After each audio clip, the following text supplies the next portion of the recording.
காட்டான், அதாவது முத்து என்கிற காட்டான். இந்த வெப் சீரிஸ் ஸ்டார்டிங் எடுத்த உடனே ஒரு 15 நிமிஷம் இந்த ஸ்டோரி வந்து ஒரு வில்லேஜ் பேஸ்டு ஸ்டோரி அப்படிங்கறத வந்து ப்ரூவ் பண்றாங்க.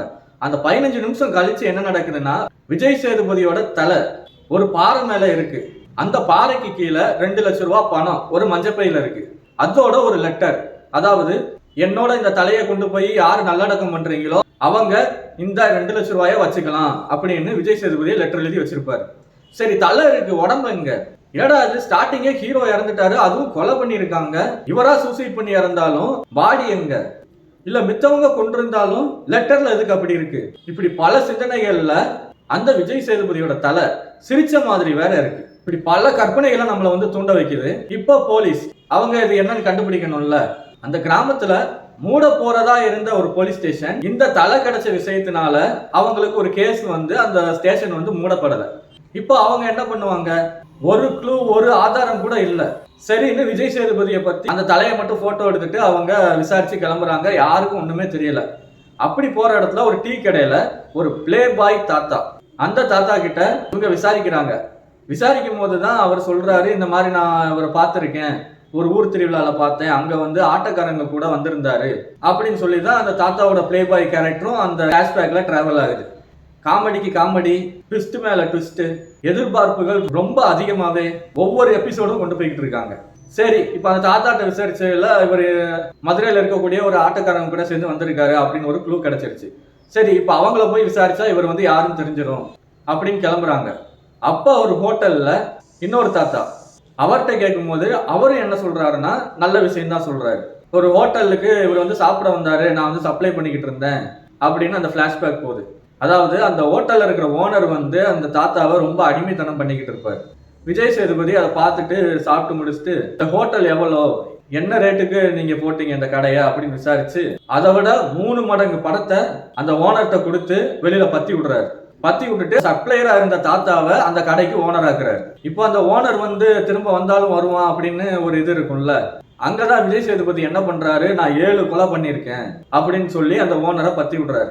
இப்போ அந்த தாத்தா தான் ஒரு ஹோட்டலுக்கு ஓனரா இருந்து விஜய் சேதுபதியா கடவுள் மாதிரி பார்த்து அவர் போட்டோ எல்லாம் வச்சு வழிபடுறாரு. இந்த தாத்தாவும் நல்ல விஷயம் தான் சொல்றாரு. அதே நேரத்துல ஒரு யானை மேல வாகனா வர்றாரு. இந்த யானை எங்க இருக்கு அப்படின்னு தேடி கண்டுபிடிக்கும் போது அந்த யானை வந்து கேரளால இருக்கு. ஃபர்ஸ்ட் கேரளாவுக்கு போய் அவரை பத்தி விசாரிக்கிறாங்க. ஆனா என்ன ஏதுன்னு ஒன்றும் தெரியல. ஆனா இப்படி விசாரிச்சுக்கிட்டு இருக்கும் போது அந்த முதலாளியா இருக்கக்கூடிய அந்த தாத்தா அந்த ஹோட்டலுக்கு வரக்கூடிய ஒரு நபர், இவர் போட்டோ எதுக்கு இங்க வச்சிருக்கீங்கன்னு சொல்லி கேட்கிறாரு. இவர் உங்களுக்கு தெரியுமா, இந்த மாதிரி போலீஸ் வந்து விசாரிச்சுட்டு போனாங்க, இவர் வந்து இறந்துட்டாரு அப்படின்னு சொல்றாங்க. இவர் ரொம்ப நல்ல பையன், ரொம்ப நல்ல வேலைக்காரன், என்னோட வாட்ச் கடையில தான் இவன் வேலை பார்த்தான், அங்க வந்து இப்படி ஒரு விஷயம் பண்ணனா அப்படின்னு. அப்பதான் ஒரு வெள்ளைக்காரரும் ஒரு கோல்டு பிஸ்கட் சீனும் இருக்கு. அந்த வெள்ளைக்காரங்க வந்து இவன் ரொம்ப நேர்மையா இருக்கான் அப்படின்னு வந்து கூட்டு போயிட்டாங்க. அதுக்கடுத்து இவனு என்ன ஆனான்னு எனக்கு தெரியல அப்படின்னு சொல்லி 2வது எபிசோடு முடியுது. இப்போ 3வது எபிசோடு. இப்போ அந்த ஆட்டக்காரங்களை மதுரைக்கு தேடி போகணும். அங்க போயாச்சு. அங்க போய் அவங்கள பிடிச்சி எல்லாமே விசாரிக்கிறாங்க. அதுக்குள்ள நிறைய பிளாஷ்பேக், நிறைய காமெடி காட்சிகள்.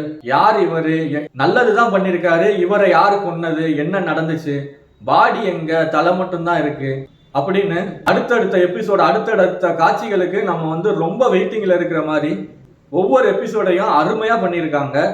இதுவரைக்கும் வெப் சீரிஸ் பார்க்காதவங்க கூட இந்த வெப் சீரிஸை பார்த்தாங்கன்னா அதுக்கு அடுத்து எல்லா வெப் சீரிஸையும் பார்க்க ஆரம்பிச்சிருவாங்க. அப்படி நினைக்கிறவங்க இந்த வெப் சீரிஸை பார்க்காதீங்க. ஏன்னா முதல் எபிசோட பார்த்துட்டீங்கன்னா இதை ஃபுல்லா நீங்க பார்த்து தான் ஆகணும் அப்படிங்கிற கட்டாயம் ஏற்படும். இதுல விஜய் சேதுபதி ஸ்பெஷலா என்ன பண்ணிருக்காரு அப்படின்னா, எந்த ஹீரோவுமே ஸ்டார்டிங் எடுத்தோடனே உங்க தலை வந்து இப்படி இருக்கும் அப்படின்னு சொன்னா கதையை கேட்டு கூட ஒத்துக்கிறதுக்கு யோசிப்பாங்க, ஒத்துக்க மாட்டாங்க. ஆனா இவரு அந்த வெப் சீரிஸுக்கு ப்ரொடியூஸும் பண்ணி இவரே அதுல ஹீரோவும் நடிச்சு பண்ணியிருக்காருன்னா இதுல ஒரு மிகப்பெரிய விஷயம் இருக்கு. அதனால ஜியோ ஹாட்ஸ்டார்ல இந்த வெப் சீரிஸை மிஸ் பண்ணிடாதீங்க. மொதல் எபிசோட் பார்த்துட்டீங்கன்னா அதுக்கடுத்து உங்களோட சாய்ஸ் அப்படின்னு தான் சொல்லி இந்த ரிவ்யூவை நான் முடிக்கிறேன். இதோட நான் அடுத்த ரிவ்யூல உங்களை சந்திக்கிறேன். நன்றி, வணக்கம்.